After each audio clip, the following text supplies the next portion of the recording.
This is definitely an attack. It will affect your child rearing. It will affect your education system.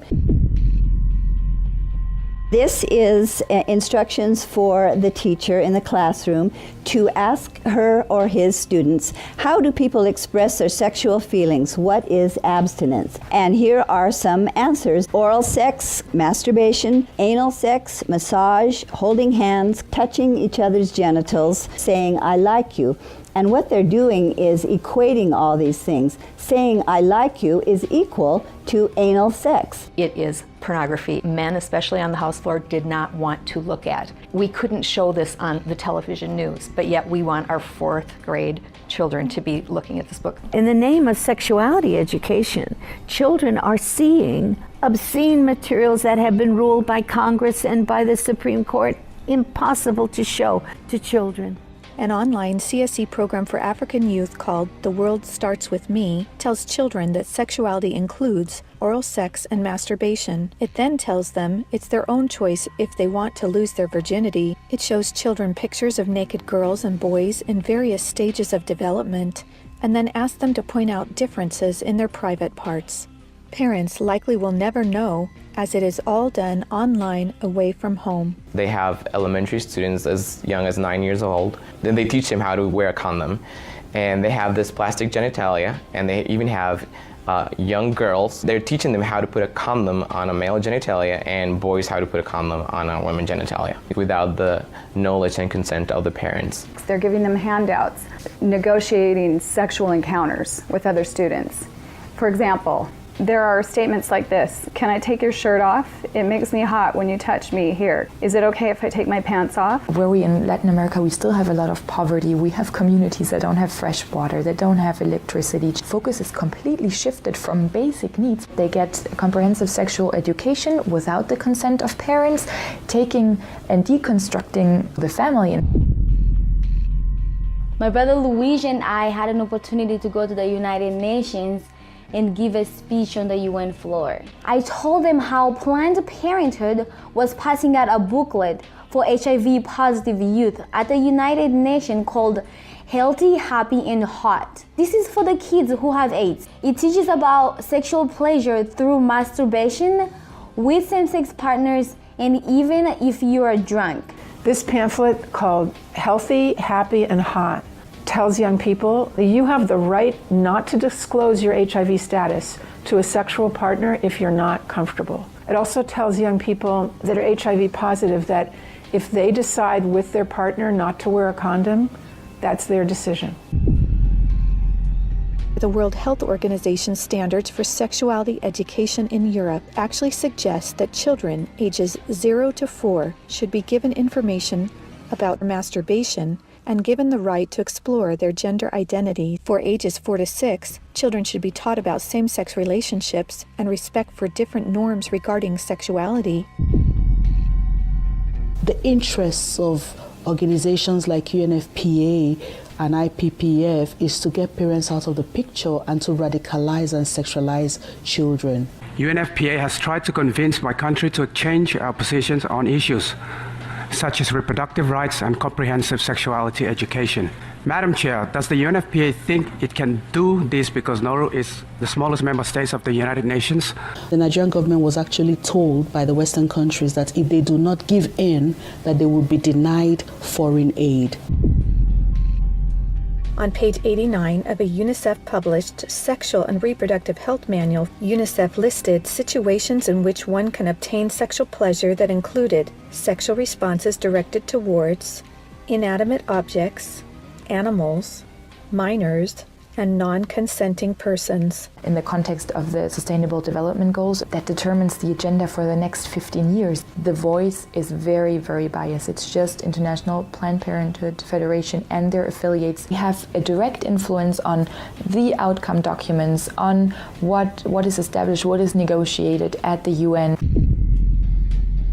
Some of the objectives of the UNESCO Sexuality Education Guidelines include teaching children at age 9 about sexual stimulation and the definition and function of orgasm, and at age 15, that both men and women can receive sexual pleasure with a partner of the same or opposite sex.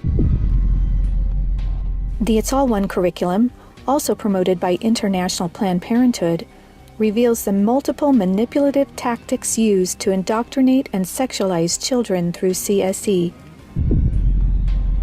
Like other CSE programs, It's All One claims, among other things, to be evidence-based, comprehensive, human rights, gender-sensitive, and culturally appropriate education that will increase young people's responsible decision-making, to reduce adolescent rates of pregnancy and sexually transmitted infections, including HIV. It's All One, however, like most CSE programs, is really just cleverly disguised abortion rights, sexual pleasure education, masquerading as human rights, gender, and sexual and reproductive health education.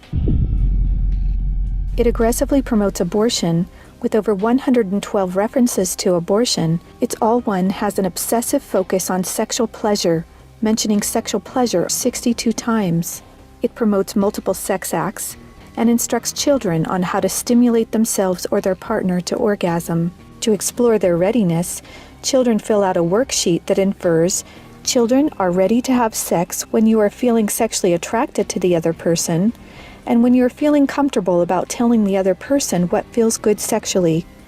It teaches that human rights encompass sexual rights, including alleged rights to all persons to sexual expression and the right to seek sexual pleasure. Hooking children on sex is a multi-billion-dollar business for Planned Parenthood and other similar organizations. This is because children, or prospects, once sexualized, become Planned Parenthood customers, dependent upon their services. Comprehensive sexuality education programs are disguised under many names. They may be called comprehensive sex or sexual education, education on human sexuality, reproductive health education, information on sexual and reproductive health, family life education, teen pregnancy prevention, rape prevention, anti-bullying programs, HIV/AIDS prevention, and sometimes even abstinence or abstinence plus education. CSE programs usually falsely claim to be age-appropriate, evidence-based, healthy sexuality education that will prevent teen pregnancy, sexual abuse, STDs, and HIV. One of the handouts that concerns me the most is called the genderbread person. They teach that gender is a spectrum, that you can choose to be whatever you want. You could be all female one day and the next day feel like you're neither female or male. Frankly, it's confusing. It's a mental molestation. We're confusing these kids as to what they are. From a medical perspective, when sexual freedom is the priority, then sexual health is going to suffer. There are laws in Oregon where children as young as 15 can get taxpayer-funded sex changes without parental consent. You can't have an aspirin at school without parental consent. However, a student could make these life-altering, permanent decisions without their parental knowledge or consent. Sexual rights, sexual education movements began with Dr. Alfred C. Kinsey. Kinsey actually had pedophiles measure with a stopwatch how many children could achieve what he called orgasms within a 24-hour period. Today, comprehensive sexuality education is based on this philosophy that children are sexual from birth, created by Kinsey. Say no to CSE! Say no to CSE! We've got to stop it. We've got to use everything at our disposal. We have to stand together to stop this attack against our children. And they have all this funding and this organization, but we know that if we stand together, we can do something for the family, for the children. We stopped the Kinsey sexuality education program in Croatia. It is time for parents to say, no, my family is mine. My wife is mine. I am hers. Our children are ours. Band together and find ways to stop it from entering your country. Men have to rise up, defend their family. On matters sexual, the fathers have got to stand up. Say, you have no place talking sexuality to my children. We resist it, even with our lives, because that's what life is all about. It's happening on our watch. If we don't do something about it, it is all of us that carry that guilt. To learn more and to sign the petition to stop comprehensive sexuality education, go to stopcse.org. Together, we can and will protect the world's children.